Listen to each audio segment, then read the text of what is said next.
যেদিন আপনি মরবেন সেদিনও পৃথিবীতে অটো চলবে, সিএনজি চলবে, দোকান খুলবে, দোকান বন্ধ হবে, সূর্য উঠবে, সূর্য ডুববে, রাতও হবে, দিনও হবে, পৃথিবীর কোলাহল কিছুই বন্ধ হবে না, শুধু আপনি স্তব্ধ হয়ে যাবেন, শুধু আমি ঠান্ডা হয়ে যাব, শুধু আমি চুপ হয়ে যাব।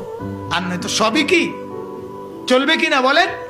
সবই চলবে, সবই চলবে। অতএব এটা এত বড় বাস্তবতা, এটার থেকে পলায়ন করার, বাঁচার কোনো উপায়? কুল ইন্নাল মাউতাল্লাযী তাফিররুনা মিনহু ফাইন্নাহু মুলাকীকুম। রব্বুল আলামিন বলেন, বন্ধু বলে দেন, ও নবী, মৃত্যু থেকে তোমরা যেখানেই পলায়ন করো না কেন, সে তোমাদের সাথে মোলাকাত করবেই করবে। তুমি বলতে হবে না, সেই তোমাকে খুঁজে নিবে। তুমি মৃত্যুকে দাওয়াত দিতে হবে না, মৃত্যু নিজেই তোমাকে কি করে নিবে? খুঁজে নিবে। মৃত্যু নিজেই তোমার সাথে মোলাকাত করবে। অতএব আমার বাপ, আজকে আমরা এটা বুঝতে চাই না।